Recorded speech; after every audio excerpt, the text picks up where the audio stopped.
Bonjour et bienvenue à votre émission d'actualité Qu'en pensez-vous? Une émission où on analyse l'actualité de la semaine. Et comme à chaque semaine, j'ai une panéliste de renom. Et cette semaine, qui de mieux que Joanie Riendo? Bonjour Joanie! Bonjour Pierre, à chaque fois tu me fais sourire. Je me sens plus importante que je suis vraiment quand tu me présentes. Il faut bien que quelqu'un te fasse sentir importante dans la vie. Merci. Ça va bien? Ça va très bien. On ne se le cachera pas, la semaine passée, c'était, je ne sais pas pour toi, mais avec la semaine de relâche, on dirait que tout est... Il n'y a pas tant de choses, mais tout est intense ces temps-ci. Oui, c'est vrai, ça roule. Commençons donc immédiatement avec Accès Loisirs. C'est quoi Accès Loisirs? Oui, bien, on commence quand même avec un gros dossier qui me fait plaisir. Tu sais que j'aime ça commencer nos émissions avec une bonne nouvelle. Accès Loisirs, c'est un organisme à travers le Québec qui a été parti par une championne olympique de natation à Québec, dont le principe est d'offrir des services de loisirs ou de sport gratuitement aux personnes avec peu de revenus. Okay. Donc, depuis seulement 2 ans, à travers la MRC Maria-Chapdelaine, le service est offert à nos concitoyens. Donc, oui, ça, c'est un service qui existe déjà. C'est dans une journée d'activité bien particulière où des personnes peuvent choisir des activités qui ont été préalablement préparées pour eux, okay. Que ce soit des formateurs ou des entraîneurs qui donnent des places gratuitement à Accès Loisirs. Puis lorsque les personnes viennent, ils peuvent sélectionner. Puis comme ça, ils sont inscrits sans discrimination parce que dans le cours, il n'y a personne qui sait qui a payé, qui n'a pas payé. Oui. Donc, ça permet à tout le monde de profiter ça démocratise le loisir. Hein? Oui, puis ça permet aussi le réseautage, de la sensibilisation. Donc, au lieu ça évite l'isolement des individus étant donné leur situation socio-financière. Et pourquoi on en parle aujourd'hui? Oui, parce que le 15 octobre dernier, la journée où on enregistre aujourd'hui, il y a une annonce qui est faite par la ministre de l'Éducation et des activités sportives. Je ne me souviens plus trop c'est quoi le nom du ministère, désolée, qui a annoncé un financement important pour le programme Accès Loisirs à travers le Québec. Étant donné la période de pandémie, afin d'aider les fédérations sportives, mais aussi promouvoir le service d'Accès Loisirs, étant donné qu'il y a des personnes qui vont perdre au niveau financier cette année, bien, ça va éviter la discrimination pour janvier lors de la nouvelle saison d'activité et d'inscription. Ça va permettre aussi aux organismes qui donnent ces formations-là de ne pas non plus de perdre trop de personnes, là, puis d'avoir une saine vie, en fait, d'être capable de continuer à offrir des services. Bien, tu sais, Accès Loisirs, je vous ai parlé des activités, mais Accès Loisirs aussi, c'est une banque d'équipement qui est à Québec, que les organismes de loisirs ou même les organismes municipaux qui offrent une programmation de loisirs, s'ils sont inscrits à Accès Loisirs, peuvent aller chercher des équipements, des buts de soccer, grand format, des bâtons de hockey, tout ça pour rendre vraiment le sport accessible, les sports et les activités de loisirs. Donc, c'est vraiment une bonne nouvelle pour le soutien moral, le soutien de nos concitoyens qui peuvent vivre la pandémie plus difficile que les autres. C'est génial. Bonne nouvelle. Merci. Bien, j'aime ça commencer avec une bonne nouvelle à nos émissions. Ben, on va continuer avec une autre bonne nouvelle. Bilan de la saison du bleuet. Ce qu'on a vu, c'est qu'un peu partout, entre autres aux États-Unis, dans les maritimes, la saison du bleuet a été plutôt moyenne. Mais ici, on est la capitale mondiale du bleuet. Le bleuet sauvage a eu une excellente saison. J'entendais M. Senneville, qui est le porte-parole des producteurs de bleuet sauvage. Oui, président. Qui disait qu'on est dans le top 10 des saisons, donc une très bonne récolte pour nous cette année. Mais avec des particularités aussi au niveau de la gestion des ressources humaines, parce que pas une grande partie, mais une certaine partie des travailleurs, c'est des travailleurs étrangers qui venaient faire la cueillette. Au début de la saison, ils pensaient avoir seulement le quart de ce qu'il y avait dans les années précédentes, mais finalement, ils ont eu la moitié. Mais ça leur a permis quand même de compenser la perte, ou plutôt le manque de production que d'autres territoires font, comme par exemple les Maritimes ou le nord des États-Unis, le Maine principalement. Oui, c'est intéressant, mais M. Senneville aussi a bien dit quelque chose. Ça ne fait pas une année record. La production n'a pas été record non plus. Il y a une belle qualité.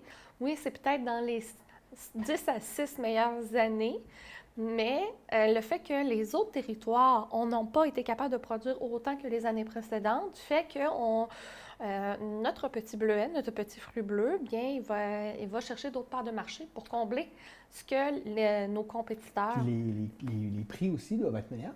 Les prix n'ont pas été encore déterminés parce qu'il faut quand même se dire qu'on vend le petit fruit jusqu'au mois de juillet de l'année suivante. Donc, c'est un peu dangereux de dire c'était le prix, puis un acheteur dise, bien là, tu me le fais plus cher. Donc, c'est pour ça qu'on n'a pas entendu de prix en particulier, mais M. Senneville, lors de l'entrevue, a quand même été très optimiste face au prix qui pourrait être vendu.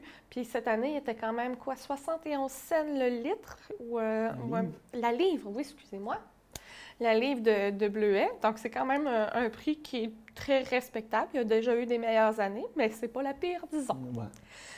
Et, tu sais, Monsieur Senneville l'avait déjà dit aussi, étant donné la nouvelle réglementation qui fait que la cueillette de bleuets est maintenant taxable, est imposable, puis en plus, avec la PCU, bien, il y a eu quand même des problèmes à recruter des cueilleurs. OK. Mais malgré toutes ces embûches-là, c'est quand même très intéressant de voir que notre petit fruit bleu va quand même faire son chemin.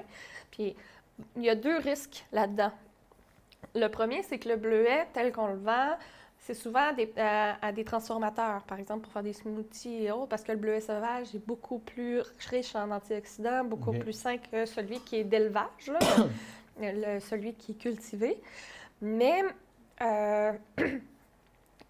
donc, il y a 2 risques là-dedans. Le premier, c'est que le gros avantage, ça va être de faire reconnaître puis de faire apprécier, peut-être augmenter le prix du bleuet, étant donné qu'il va y avoir une pénurie sur le marché. Ça, c'est une bonne nouvelle. Mais d'un autre côté, est-ce que les transformateurs vont plus adopter le bleuet cultivé pour combler puis ajuster les recettes puis dans les années suivantes, bien, étant donné que le bleuet cultivé est moins cher, peut-être combler avec le bleuet cultivé beaucoup plus que qu'est-ce qu'on a en vente. Donc, c'est à voir. On a un bilan pour cette année, pour la cueillette 2020, mais ça ne veut pas garantir qu'en 2021, ça va être génial. Il faut voir comment le marché va évoluer. D'accord. On va suivre ça. Une autre bonne nouvelle, le bloc opératoire à l'hôpital de Dolbeau-Mistassini, c'est parti. Depuis le temps qu'il en parle, depuis le temps, c'était nécessaire. Les équipements étaient à revoir. Oui, un équipement, mais c'est aussi, si je me souviens bien, c'est qu'il augmente. On va avoir plus de capacité. Oui, il y a un scandale à l'hôpital de Dolbeau-Mistassini qui a été fait qu'on a perdu le service de pédiatrie puis d'obstétrique. Moi, j'ai eu la chance d'accoucher à Dolbeau-Mistassini, puis j'ai eu de la chance parce que c'est à la période où on a eu des problèmes avec des anesthésistes. Je suis tombée la semaine qu'il y avait un anesthésiste à Dolbeau-Mistassini. Sinon, je devais accoucher soit à Roberval ou à Alma. Ou sans anesthésie? Non. Non. Non, automatiquement, non, parce qu'en cas de problème, en cas de problème, il faut aller en césarienne, puis il faut un anesthésiste pour la césarienne. Donc, ça, on ne peut pas le faire, parce que moi, par exemple, mon cas personnel, même si j'aurais voulu avoir naturel, c'est juste impossible. Donc, c'était dangereux s'il n'y avait pas d'anesthésiste sur place d'accoucher. Donc, c'est vraiment une bonne nouvelle. C'est un bel investissement. Je sais aussi qu'il y a des entreprises locales qui sont dans la conception et dans la construction de ce bloc opératoire-là, parce qu'on a quand même des bonnes expertises en matière de métaux chirurgicaux. On ne se le cachera pas. Reste à voir, est-ce qu'il va y avoir une augmentation des services? Parce que même si on a des nouveaux équipements, on n'a peut-être pas assez de monde pour les utiliser. Déjà, Dolbeau-Mistassini a des pénuries de main-d'œuvre dans certaines spécialités. Est-ce que ça veut dire qu'un bloc opératoire de plus ou un bloc en meilleur état, ça ne veut pas dire qu'on va avoir plus de chirurgiens ou plus de personnes disponibles? C'est une bonne nouvelle, mais ça ne règle pas tous les problèmes. Non, bien, on va être mieux outillés pour les gens qui sont présentement. On va être plus attractifs aussi pour les gens qui veulent venir travailler. C'est toujours plus le fun de travailler avec des nouveaux jouets, avec des nouveaux outils, mais ça reste qu'on a quand même un problème au niveau du recrutement des professionnels.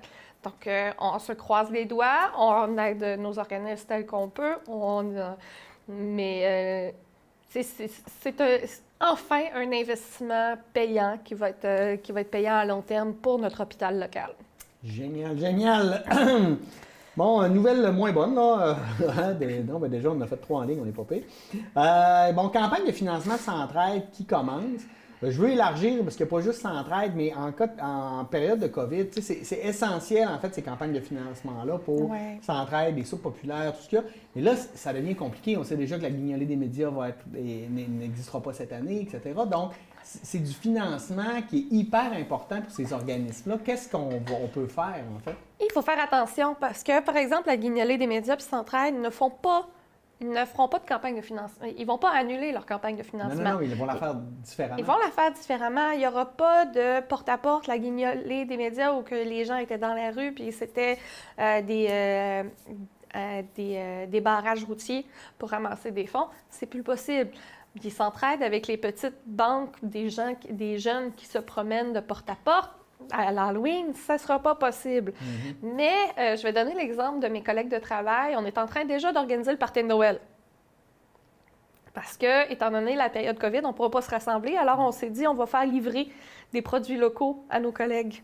Soit les déposer à leur porte ou les faire livrer parce qu'on a des collègues à travers le Québec. Donc ça, c'est déjà le fun. Mais j'ai des collègues qui étaient mal à l'aise de recevoir des cadeaux. Alors, donc, je vous offre ça comme idée. Si vous aimez les organismes, dans vos échanges de cadeaux, marquez donc l'organisme à laquelle vous voudriez donner votre cadeau. Donner un cadeau. Il y en a déjà qui disent, donner ma fête en cadeau. Il y a des campagnes à propos de ça qui permettent à des gens de donner, au lieu de donner un cadeau au fêté, donner l'équivalent en argent à un organisme que le fêté a choisi. Bien, on peut réutiliser cette méthode-là dans nos échanges. Donc, bonne nouvelle, depuis que la personne en question a donné cette idée-là, bien, sur les 3 idées cadeaux, tout le monde a mis un 4e avec un organisme pour mettre la différence. Des fois, les gens vont dire, bien, moi, je veux un plus petit cadeau, mais la différence dans un organisme qui me tient à cœur. Donc, c'est une très bonne façon d'encourager nos organismes locaux parce que Centraide, une grosse importance, c'est Centraide, ce n'est pas n'importe qui. Centraide, c'est une grosse organisation qui permet de rassembler l'argent et de la redistribuer. Dans le milieu. Dans le milieu. L'argent qui est recueilli dans le milieu et retourne dans le milieu. Donc, il retourne par projet, retourne avec un financement qui est déjà établi pour certaines organisations, comme la majorité de nos maisons des jeunes sont financées par Centraide à un certain point. Il y a des organismes à but non lucratif qui ont aussi une partie de leur financement qui est faite par Centraide, mais aussi lorsqu'on a des projets au sein de ces mêmes organismes-là qui sont déjà membres. Centraide aussi, dans son fonctionnement, la période de financement, oui, il y a la grosse campagne Centraide, mais chacun des membres qui profitent de l'argent Centraide doit faire une campagne de financement Centraide à sa hauteur. OK. Donc, c'est une bonne façon d'encourager à la fois votre organisme et d'encourager le développement local puis le meilleur soutien auprès de nos concitoyens. Bien, c'est de donner aux organismes lorsque c'est une campagne Centraide. Il y a des entreprises qui offrent, ou plutôt que c'est un programme dans leur salaire, où il y a une ligne Centraide, où les gens, à chaque paye, ils donnent un montant à Centraide tout au long de l'année. Donc, il y a plein de façons. Moi, je parle de Centraide, mais ça peut être la guignolée des médias. Il y a plein d'organismes qui vont devoir se réinventer. Mais c'est à nous aussi de réinventer la manière dont on va donner. On ne peut plus donner en personne, on ne peut plus donner les denrées. Denrées, ça va toujours être utile, mais dites-vous que 1 $, ce que vous avez acheté à l'épicerie en denrées, par exemple, ça peut être 2 cannes de soupe aux tomates. Mais un organisme à but non lucratif qui a une entente déjà, bien, le 1 $ va peut-être être capable d'en acheter 4. Donc, c'est plus payant pour une personne d'avoir de l'argent, d'avoir de la liberté, d'acheter ce que la clientèle a besoin que de donner une denrée. Parce que la denrée, elle dure une fois.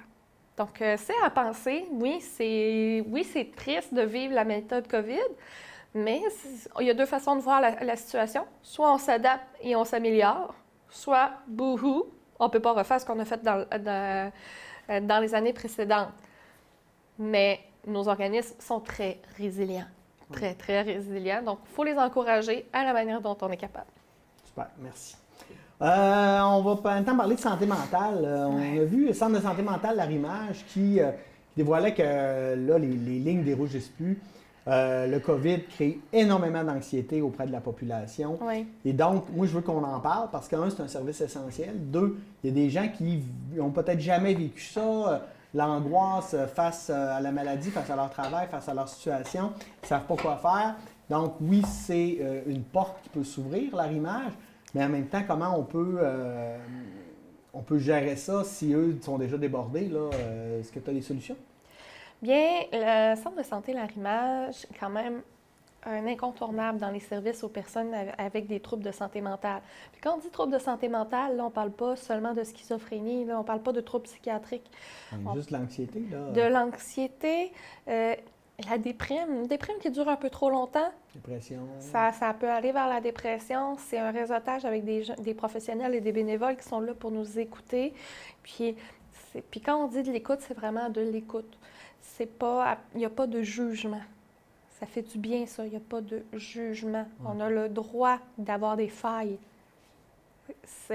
La santé mentale, c'est un tournant important de notre santé globale.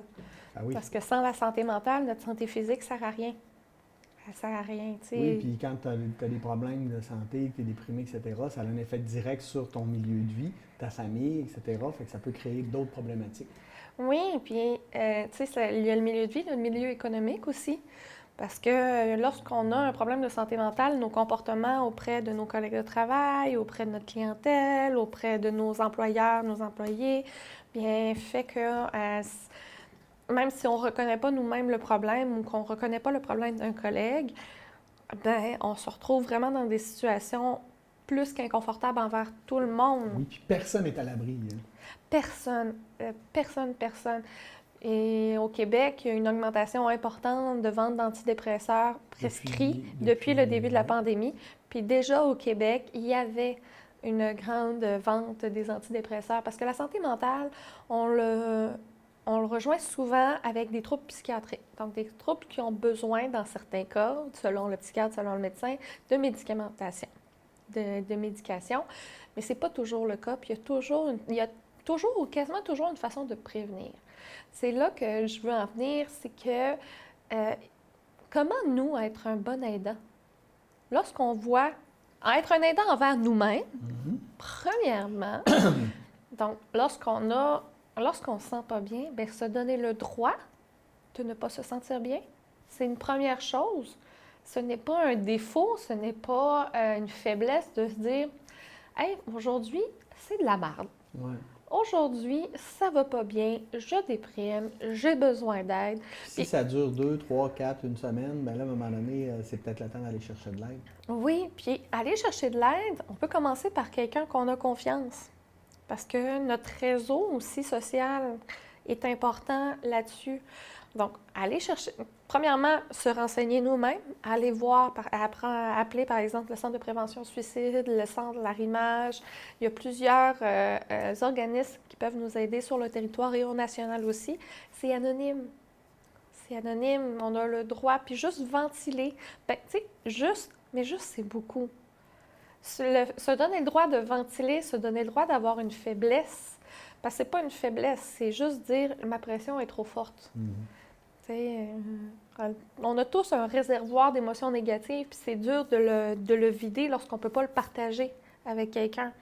Donc, il faut le partager. Mais comment nous le recevoir quand quelqu'un a un problème? Aussi, c'est important. Parce que des fois, on n'a pas les bons outils pour ça. Là. On ne sait pas quoi faire, on n'a pas les bonnes ressources. On dit ce qu'on pense, mais est-ce que ce qu'on pense, c'est la bonne chose à dire ou à faire? Oui, puis on n'est pas... Très peu de personnes sont des professionnels là-dedans, donc on a fait des études où on a une expérience particulière. Puis même une expérience personnelle ne s'adapte pas à tout le monde. Le nombre de personnes en dépression qui se font dire « Ah, c'est juste une déprime, relève-toi, ça va aller ». C'est pas la même chose une déprime césarienne qu'une dépression majeure.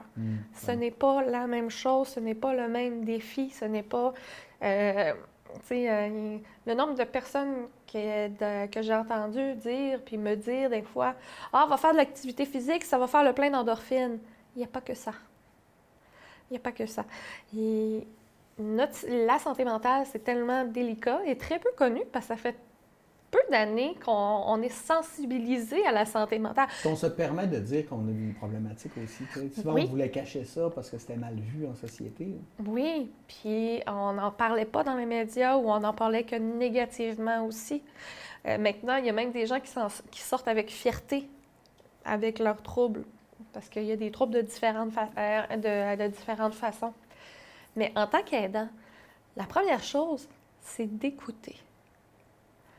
Arrêtez d'arriver avec des solutions avant d'avoir terminé d'écouter les autres. C'est important. Puis, posez tes questions. Ouais. Pas « Ah, j'ai compris, fais telle affaire, ça va être réglé. » Non, t'es pas psychiatre, t'es pas psychologue, puis la personne ne te demande pas ça. À moins qu'une personne te dise « Selon toi, quelle est la solution? » Et clairement, elle ne veut que vider sa soupape. Elle ne veut que... Elle ne veut ou...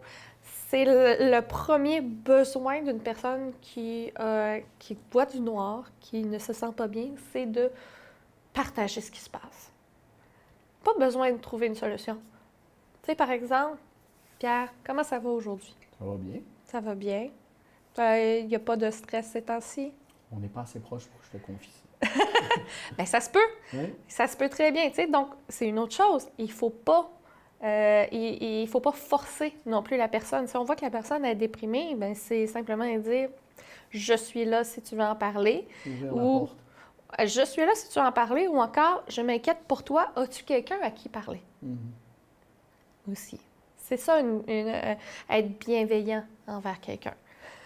Poser des questions. Poser des questions. Ah oui, dis-moi en plus. Qu'est-ce qui se passe? Là, je voulais qu'on fasse un peu une mise en scène, ça n'a pas marché, mais c'est quelqu'un qui... Ouais, ça va bien, mais... Ah non, finalement, telle affaire, ça va pas bien. Parce qu'on a le réflexe, hein? Hey, salut, comment ça va? Ça va, ça va? Là, on s'est croisés, on s'est même pas regardé dans les yeux, on s'est juste dit, comment ça va? Mais quelqu'un qu'on connaît, puis qu'on voit que ça va pas bien, puis elle nous dit ça va bien pareil, ben c'est possible de le dire. Il y a quelque chose qui me chicote. Est-ce que tu as quelqu'un à qui en parler? C'est tout. Faut pas forcer. Faut pas. Donc, déjà, juste ça, c'est beaucoup. Faire preuve d'écoute. D'empathie. Référer au bon professionnel. Okay. Des fois, là, on peut éviter beaucoup de crises à juste laisser la personne sortir les émotions, sans jugement. Je sais, c'est difficile. C'est très difficile lorsqu'on est dans une société de performance, lorsqu'on est dans une société où tout doit fonctionner, puis tout doit bien paraître. On ne veut pas se montrer faible. On ne veut pas se montrer faible, mais on ne veut pas non plus voir les autres faibles. On ne veut pas voir, on veut les aider. Mais les aider, des fois, c'est juste leur laisser vider. Leur sac. Leur vider le sac, puis sans jugement. Si c'est quelque chose qui vous choque, bien, vous attendez que la personne vous l'explique, puis une façon, c'est pas ce que tu as fait, c'est mal. C'est ça m'a rendu mal à l'aise à cause de est-ce que j'ai bien compris? Ça peut faire développer plus loin et vider la soupape beaucoup plus que qu'est-ce qu'on pense. Puis, toujours référer aux bonnes personnes. Il y a beaucoup de lignes téléphoniques, puis il y a beaucoup d'organismes qui sont là pour aider. Si vous avez une grosse inquiétude aussi, Info Santé, vous savez que au même numéro, vous avez Info Sociale. Donc, vous n'avez personne à qui parler ou vous ne savez pas comment accompagner quelqu'un, parce que ça m'est arrivé aussi. En tant qu'accompagnante, en tant que personne aidante, je me suis sentie débordée par les problèmes de quelqu'un. Bien, moi-même, j'ai appelé Info Santé pour moi-même m'outiller, moi-même vider ma soupape de toute la pression d'aider quelqu'un, mais ensuite dire qu'est-ce que moi je peux faire. Mais si on dit tu peux rien faire, bien au moins je sais que je vais avoir été chercher mon information. Mais ça n'arrive pas souvent. Au contraire, c'est bien, il y a tel organisme que tu pourrais laisser tel papier, tel papier. Il y a plein de solutions qui sont faites autant pour les aidants que pour les personnes qui ont besoin de parler. Prenez le temps d'attendre au téléphone parce qu'il y a pas beaucoup de gens, des fois, qui peuvent répondre, mais ça vaut la peine. Puis pourquoi ça prend du temps à attendre? Parce que chacun des intervenants prend le temps avec la personne au téléphone. La priorité n'est pas de répondre à la personne dès que ça sonne. C'est de prendre le temps avec la personne pour qu'elle se sente mieux puis mieux outillée plus tard. Merci, Joanie. C'est un beau témoignage que tu as livré là. On va s'en aller au niveau de la politique. Là. Le projet de loi de 50 a été adopté. Qu'est-ce que c'est le projet de loi 50? C'est en fait le renouvellement des baux des barrages hydroélectriques qu'on a dans la région pour donner de l'énergie à peu de frais à des grandes entreprises. Dans le cas ici, on a PFR, donc les baux pour leur donner de l'électricité ont été re-signés pour les 20 prochaines années. En contrepartie, PFR doit investir 200 millions dans la région sur les 20 prochaines années. C'est souvent là que le bas blesse. Là. Des fois, quand ça se signe, les investissements sont supposés être là, puis au bout de 20 ans, on s'aperçoit que ça n'a pas tout le temps été là. Est-ce que tu vois ça d'un bon œil? Parce que je sais qu'il y avait beaucoup de gens au niveau municipal, entre autres à Saguenay, qui disaient là, il faut demander plus, il faut charger plus, il faut utiliser cette énergie-là à meilleur escient. C'est quoi ton analyse de cette situation? Quand j'ai entendu parler de ça, je me suis dit, il est où l'outil de contrôle? On a la carotte, mais il est où le bâton? Mm-hmm. C'est quoi l'outil qui va permettre de dire non, tu n'as pas réussi, tu n'as pas atteint tes objectifs, tu n'as pas respecté ton côté de l'entente. Tu as bien beau sortir toutes les excuses du monde, PFR. C'est un engagement que tu as. Tu as un engagement en tant que citoyen. Mais tu n'as pas l'impression souvent, là, que ce qui arrive, là, c'est que là, les entreprises disent ah là, le contexte. Tu sais, on a vu ça avec Alcan, entre autres, là, avec Rio Tinto, je m'excuse, là, à nombreuses reprises. Là, il était supposé d'investir 2 milliards dans la région. Puis là, c'est tout le temps le contexte économique. Mais c'est un engagement, là, je veux dire, le gouvernement, lui, même dans le même contexte économique, il tient promesse là, avec son engagement. Ben c'est ça. Il est où le bâton? Hum. Pour nos gouvernements, c'est nous. On ne les remettra pas au pouvoir s'ils ne respectent pas leurs engagements. Puis leur engagement, c'est aux 4 ans, pas aux 20 ans comme PFR en tant que citoyen industriel. Citoyen corporatif fait. Il n'y a pas de bâton. Il n'y a pas de bâton. Hey, bravo, je te donne ça, puis à condition que tu fasses ça. Mais il n'y a rien. T'as pas de. Si tu le fais pas, c'est fini. Il n'y a pas de mécanisme. Il n'y a pas de mécanisme de régulation, de surveillance sur le respect des conditions. Puis il n'y a pas de mécanisme assez fort. On a peur que ces entreprises-là fuient notre région, qui est quand même un employeur important. On a peur qu'ils fuient, on a peur qu'ils s'en vaillent. Mais je vais vous annoncer quelque chose. S'ils ont à s'en aller, qu'il y ait un engagement ou pas, ils vont s'en aller. Mais le bois, il reste ici, là. Non, mais le bois, il pousse ici, là. Dans le bois, il pousse. On va continuer à travailler avec cette ressource-là, là. Oui et non. C'est que là, on rentre dans le fonctionnement des entreprises forestières, dépendamment de comment ils ont été négociés avec le gouvernement. Les territoires sont des fois en obligation avec une usine, d'autres fois non. On l'a vu dans les années dans plusieurs autres régions. Saint-Thomas, là, quand l'usine c'est ça. Transférée à Gérardville, Saint-Félicien, Dolbeau, Mistassini, on en a quand même beaucoup sur notre territoire, des usines PFR. Ben, il va toujours avoir une bonne raison pour leur comportement en tant que citoyen corporatif.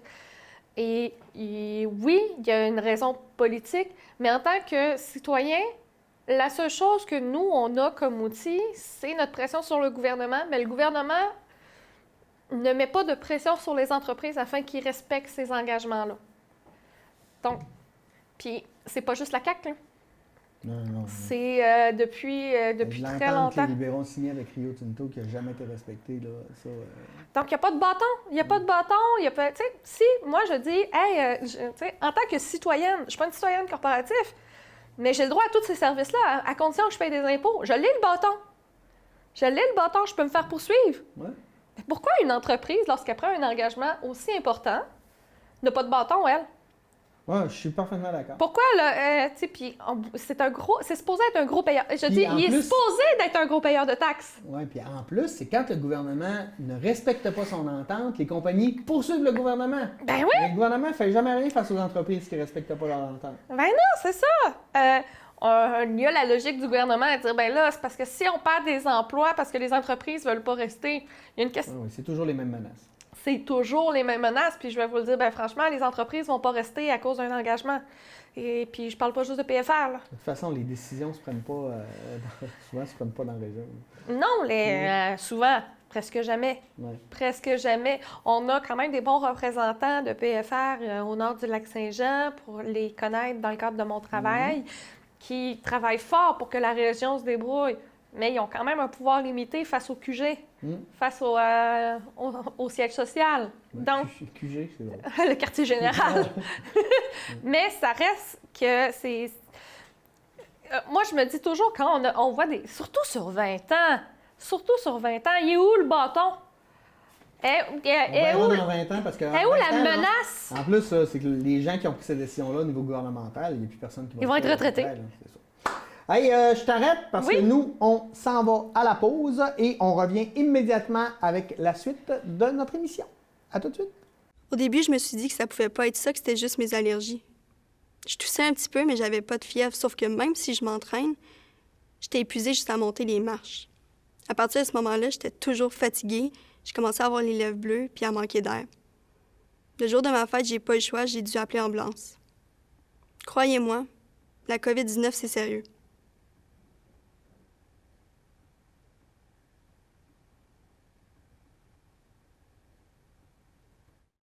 J'étais chez une amie, on jasait dans le cadrage de porte.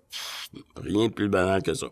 Mais 3 jours plus tard, grosse fièvre, fatigue, la difficulté à respirer, jusqu'à peu être capable de respirer.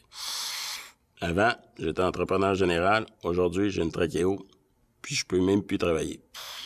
Croyez-moi, la COVID-19, c'est sérieux.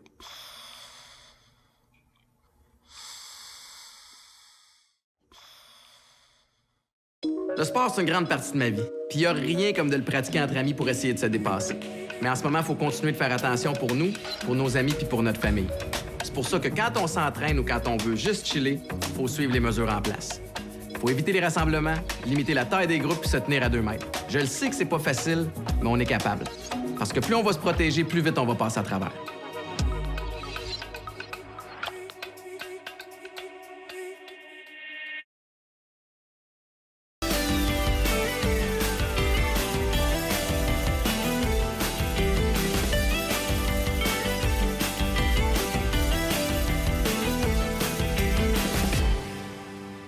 On est de retour avec la suite de notre émission et Joanie Riendo qui nous analyse ça de main de maître, comme elle sait si bien le faire.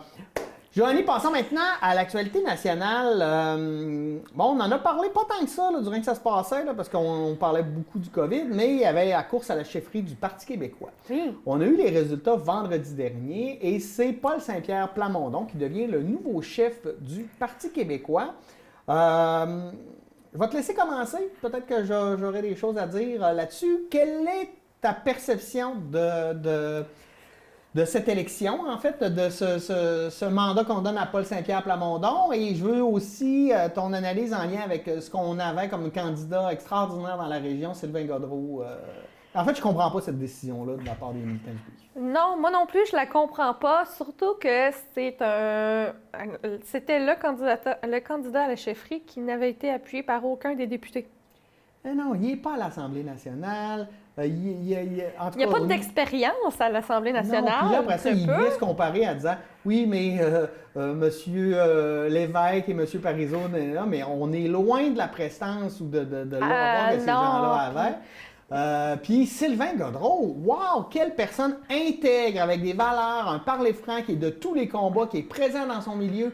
Je veux dire, j'ai encore l'impression que c'est les militants plutôt dans les grandes villes, Montréal, Québec, qui ont élu Paul Saint-Pierre Plamondon. Et là, ça va être compliqué de rallier les membres du PQ là, parce que les positions entre Sylvain Gaudreault et Paul Saint-Pierre Plamondon étaient très, très loin. Ah oui, c'était aux antipodes. Puis Paul Saint-Pierre Plamondon, quand même, il y a beaucoup de gens qui ont dit qu'ils l'ont élu parce qu'il apportait une nouvelle vague, une nouvelle émotion.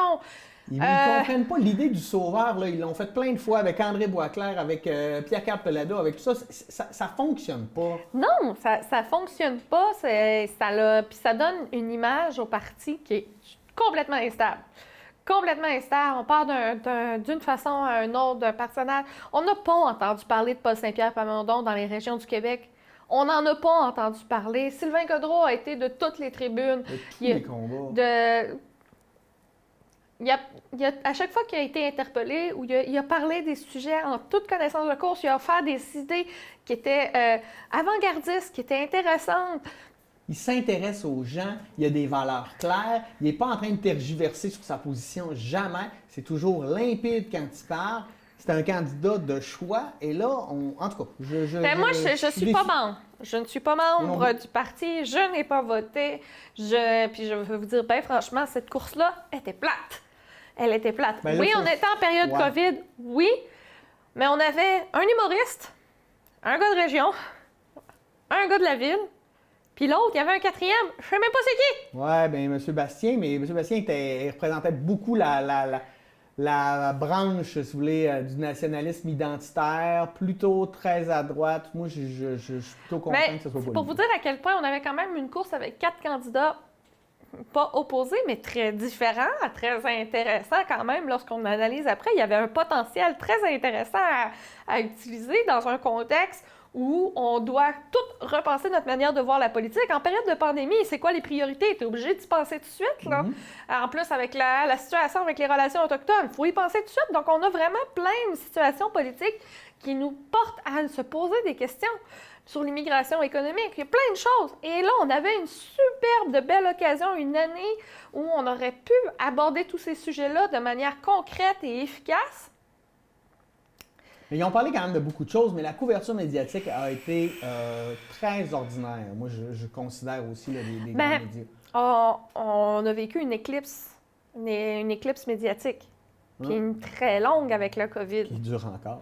Qui dure encore, oui, mais c'est pas autant que les premiers mois où tous les citoyens, ou presque, étaient scotchés devant leur télé pour voir qu'est-ce que le gouvernement du Québec et le gouvernement du Canada allaient faire avec la COVID. Oui, il y a cette éclipse médiatique-là, mais l'éclipse n'a pas été éternelle non plus. Puis c'était la belle occasion. Est-ce que c'est la responsabilité du directeur des communications de chacun des candidats ou du parti lui-même qui a mal promu la course? Je pense que oui, un petit peu beaucoup. Je pense qu'ils ont laissé de la place au gouvernement présent pour gérer la crise, mais ils n'ont pas voulu trop parler des tensions internes d'un parti qui est en tension interne depuis je ne sais plus combien d'années. Hein? Donc, alors que ça serait très intéressant pour une fois de voir des conflits à l'intérieur d'un parti dans un cadre d'une situation où les idées sont extrêmes. Donc, en temps de COVID, on a les deux extrêmes au niveau de plusieurs gestions politiques. À la défense du parti là-dessus, contrairement au Parti libéral ou à la CAQ qui sont des partis d'establishment, le Parti québécois est un parti d'idées, un parti qui rassemble derrière l'idée d'indépendance. Et de toutes les époques, on a eu des gens qui étaient autant à gauche qu'à droite. C'est pour ça qu'on a l'impression que ça se chicane plus. Je veux dire, à l'époque de René Lévesque, mais ça a du bon! Ben oui, ça a du bon. Ça a du bon! Mais l'impression qu'on a, c'est que ça se chicane à l'intérieur du parti. Mais en fait, c'est parce que c'est un parti d'idées, c'est qu'on va débattre ces idées-là. Je veux dire, Jacques Brassard et René Lévesque n'avaient pas les mêmes idées politiques, ils ont quand même réussi à travailler ensemble. Oui, puis c'est parce que c'est ça que ça représente le Québec. C'est ça que ça représente le Québec, la diversité d'opinion, le challenge intellectuel à se poser des questions, puis avoir nos manières de percevoir la situation, puis trouver des solutions. C'est à ça que ça ressemble le Québec. C'est pour ça que je dis, il aurait pu tellement profiter au lieu de, comme le Parti libéral a tapé sur la tête du gouvernement en place, la CAQ, bien, ça aurait été une bonne opportunité pour le Parti québécois de se poser la question, nous, si on avait été au pouvoir, qu'est-ce qui serait passé? Nous, qu'est-ce qu'on aurait mis en priorité? Qu'est-ce qu'on aurait fait? C'est quoi nos priorités? Oui, il y a l'indépendance. Ça, tout le monde le sait. Mais c'est pas un argument. La CAQ a été élue parce qu'ils ont promis l'indépendance eux autres aussi. Ce n'est plus un argument. C'est pas seulement ça, mais c'est une des choses... Ils n'ont pas promis l'indépendance. Non, ils n'ont pas promis, mais je veux dire, ils n'ont pas fermé à l'indépendance. Ben, ils sont plus autonomistes, là, mais je dirais pas qu'ils sont souverainistes. Là. Non. Attention, j'ai pas dit souverainiste. Non, mais quand tu dis qu'ils ont promis l'indépendance, moi, je pense qu'on est loin de là. Ben, ils sont déjà beaucoup plus proches de l'indépendance que tous les autres partis qui sont sur place. Qui ont déjà été au pouvoir ou qui sont dans la Chambre dans l'Assemblée nationale. Donc, c'est à prendre en considération. Donc, c'est peu ça l'argument. C'est se dire que le PQ est à l'image de notre Québec. Des fois, c'est contradictoire.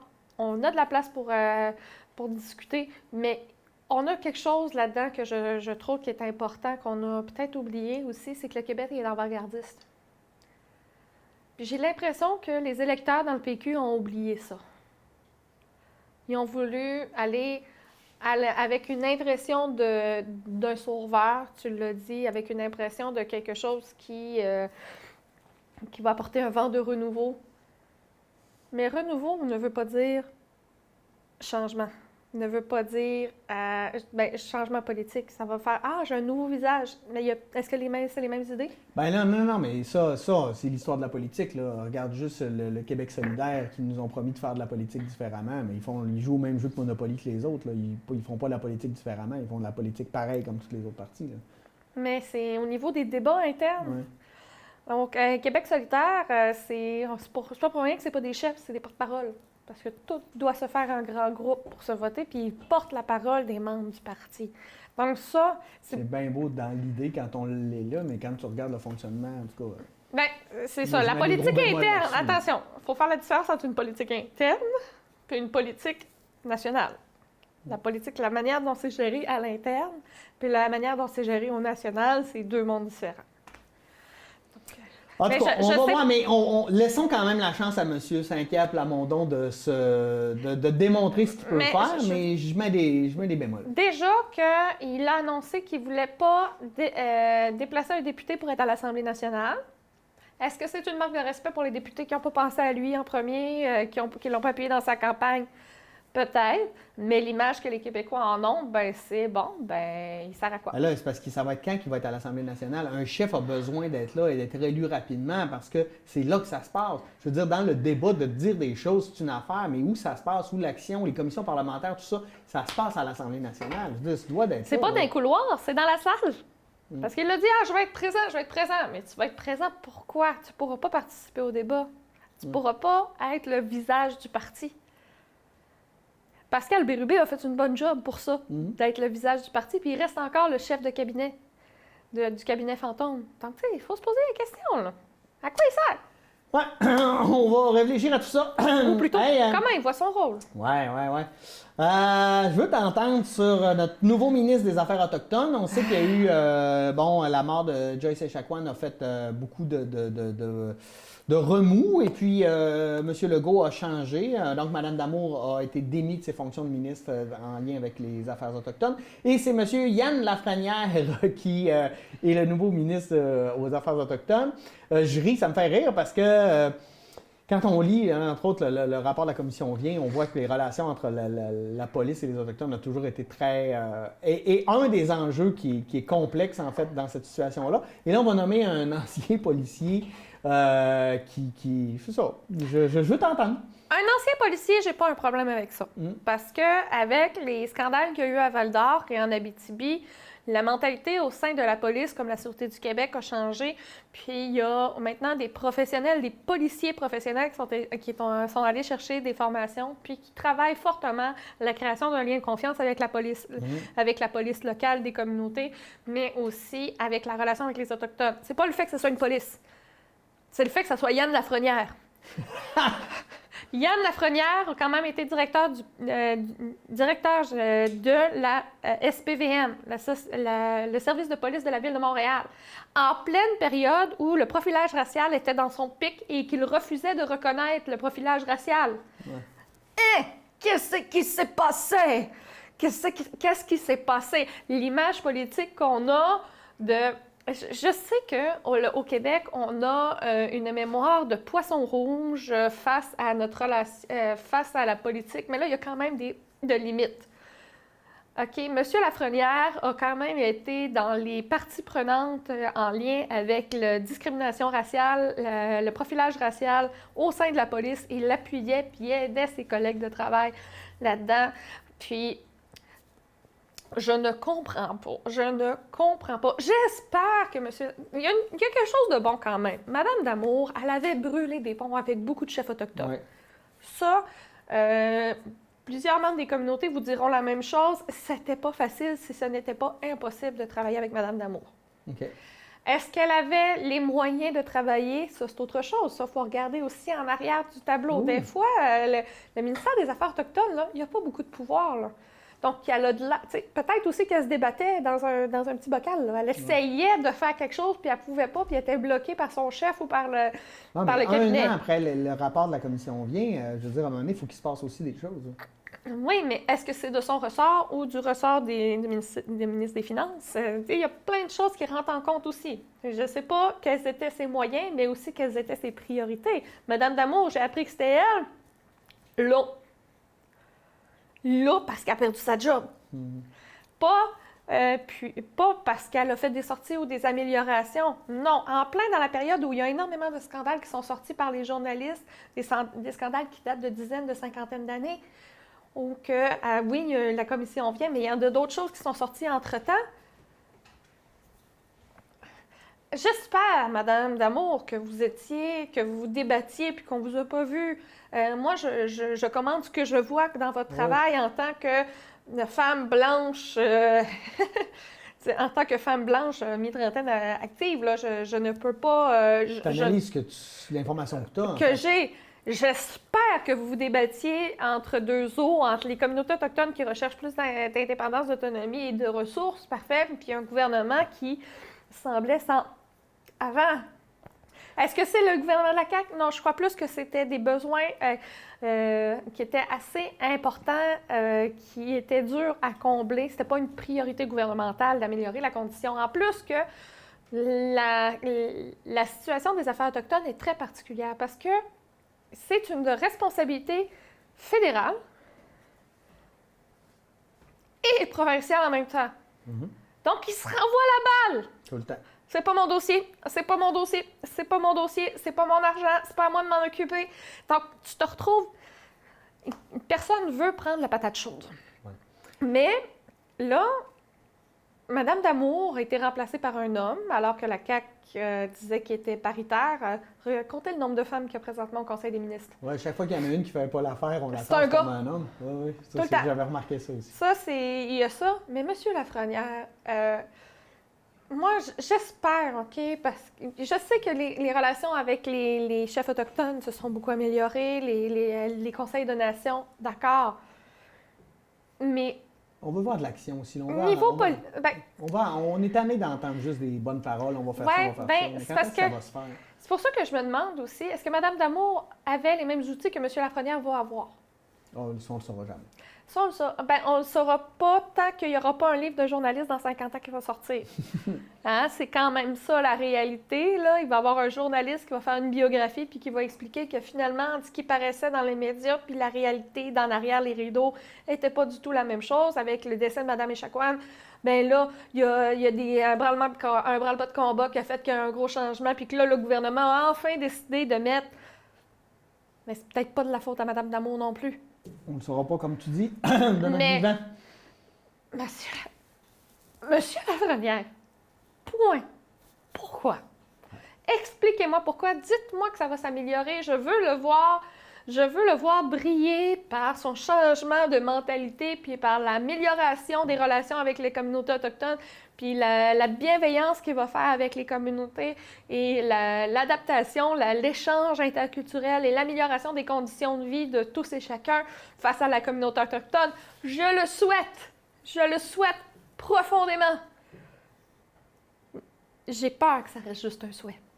On va voir, ce ne sera pas la première fois que ça arrive. Ouais. Je t'amène du côté de la drogue parce que la SQDC a dévoilé ses chiffres et après un an de mise en service, parce que ça va faire 2 ans là, que les SQDC, donc le cannabis est légal maintenant au Canada. Donc, un des objectifs était d'enrayer le marché noir. Après un an, on estimait qu'on allait chercher le tiers du marché noir. Après 2 ans, on est à 50% du marché noir qu'on considère qu'on est allé chercher. C'est quoi ton analyse, toi, de ça? C'est parce qu'on a commencé à prendre l'habitude, on a moins peur, on fait confiance, on normalise, ou est-ce que c'est parce que depuis que la SQDC, il y a plus de consommateurs, donc plus de volume, donc finalement, c'est juste qu'on a augmenté le volume de vente de consommateurs de cannabis? Je pense que c'est un mélange des deux. Okay. Parce qu'il y a des consommateurs qui ont... il y a des consommateurs qui se sont tournés vers la SQDC, mais il ne faut pas oublier qu'au début, il y avait des pénuries. Ils ne s'attendaient pas à avoir un aussi grand marché, ce qui est, selon moi, une très mauvaise étude de marché si tu ne savais pas qu'il y en avait beaucoup. Première chose. L'autre chose aussi, c'est la qualité. La qualité n'est pas toujours au rendez-vous pour le prix à laquelle c'est vendu. Il y avait très peu de succursales aussi. Ça fait pas... Le Haut-du-Lac va avoir sa succursale à la mi-novembre, à Saint-Félicien. Ça ne veut pas dire qu'il y en a une à Roberval ni à Dolbeau. Là. La plus proche était Alma. Là. Pour les consommateurs, c'est loin. T'sais. Quand tu es à Roberval, ben c'est... Mais ils ont un service en ligne aussi, je pense. Comme en ligne. Je sais pas, là. Quand tu veux fumer, Puis, Tu veux fumer maintenant? il n'y a pas de fumée maintenant, mais c'est plus intéressant de sentir, de voir, de parler avec un conseiller, parce que ça, c'est un beau service que la SQDC offre. Ça, c'était très drôle au démarrage de dire « On veut engager quelqu'un qui n'a jamais fumé, mais qui s'y connaît. » Ça, c'est mon anecdote que je trouve très drôle, pareil. Mais le fait qu'il y avait... C'était pas à proximité. Puis... Donc, Tu penses que en fait, c'est le déploiement des SQDC, l'habitude qu'il a créé, finalement, ben écoute, on prend une plus grande place dans le marché, puis c'est plus simple pour les gens probablement d'aller à l'SQDC que... Bien, c'est comme le démarrage des SAQ. Tu sais, on a commencé par les grands centres, mais les gens continuent à en acheter ailleurs parce que à quoi ça te sert d'aller dans les grands centres si tu es capable de l'avoir, même si c'est légal, tu sais. Même qu'il y a des livreurs, il y en a qui livrent à la porte. C'est dur à battre, là. Quand tu l'appelles, une demi-heure plus tard, tu l'as à ta porte, là. C'est dur à battre. Tu es encore sur le marché noir, tu sais. Il y a ça à prendre en compte. Donc, il y a ça qui joue. Il y a des fois la qualité qui manque versus pour le prix. Là. Je retiens à le dire, il y a des prix pour les joints roulés ou des produits qui sont comme je vais l'acheter parce que oui, c'est légal, mais tu aurais le même produit au marché noir qui serait moins cher. Mais il y a une méconnaissance aussi de c'est quoi l'impact d'acheter au marché noir. Ouais. Il y a cette méconnaissance-là aussi qu'on doit rajouter dans la balance.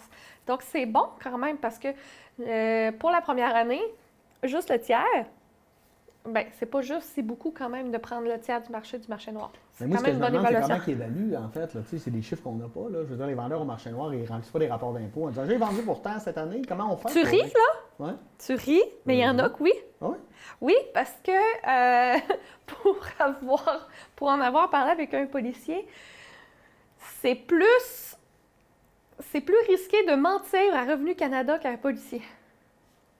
OK. Il y a des gens qui le déclarent puis qui payent leurs impôts puis leurs taxes sur la vente de drogue parce que s'ils se font poursuivre puis ils demandent un procès, ben un procès pour le criminel, si Revenu Canada n'est pas dedans, c'est moins dangereux. OK. Si tu as un problème avec Revenu Canada, c'est plus dangereux. C'est plus compliqué. C'est plus compliqué, c'est plus... la vie, c'est beaucoup plus serré, là.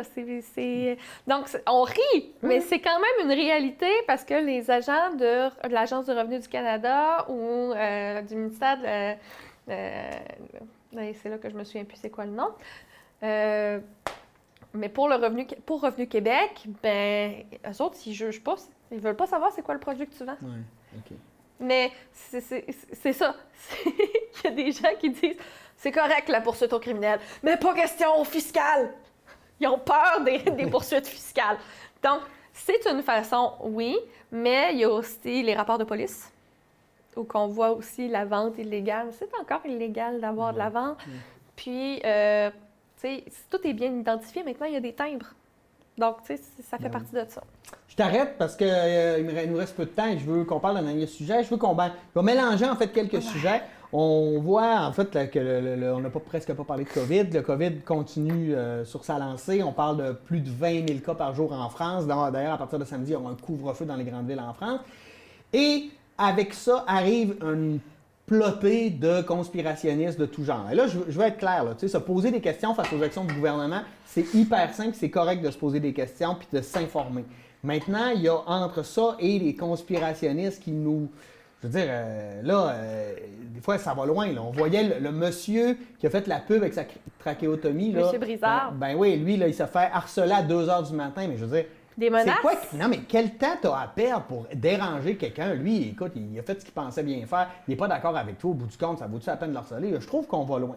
Et là, on a les réseaux sociaux qui commencent à s'en mêler. On a, entre autres, Facebook qui a fermé des pages. YouTube est en train de suivre la même vague. On voit ici le grand gourou de ça, Alexis Cossette-Trudel, s'est fait faire fermer sa page Facebook ainsi que son compte YouTube. Parce qu'il amenait un peu des propos diffamatoires, puis donc il n'y avait pas de fact-checking, là, donc on ne vérifiait pas les faits de ce qu'il amenait, et là il y avait beaucoup de gens qui se posent pas la question. Tu me dis ça, moi je le crois. Fait que, est-ce qu'on est en train de voir un changement au niveau des réseaux sociaux en lien avec ce genre de groupe-là? Puis on a vu là, Puis là, je vois large là, avec les groupes alt-right, QAnon, etc. Là, on voit qu'on commence à prendre nos responsabilités face à ces extrémistes. Oui, il y a une responsabilité face aux extrémistes qui a été faite aussi, mais il y a beaucoup plus de sensibilisation de la part de la sécurité intérieure de plusieurs pays. Par exemple, de faire la différence entre quelqu'un qui remet en question et quelqu'un qui est une menace à la nation. Oui, c'est ça. Donc là, maintenant, tu sais, c'est pas je bloque un... Tu sais, c'est comme les extrémistes de droite. C'est pas bloqué lorsqu'il y a des menaces de mort, des menaces d'attentat, ça devient une cellule terroriste. Donc, il y a des actions qui ont été faites par des complotistes ou des gens qui sont reliés à la COVID qui sont dangereux pour la santé publique. C'est limite un attentat par négligence. Donc, c'est quelque chose qui est bien important et qui doit être documenté au niveau criminel. Donc, pour que Facebook s'implique là-dedans, puis Facebook, mais pas juste Facebook, on a deux gros noms, là.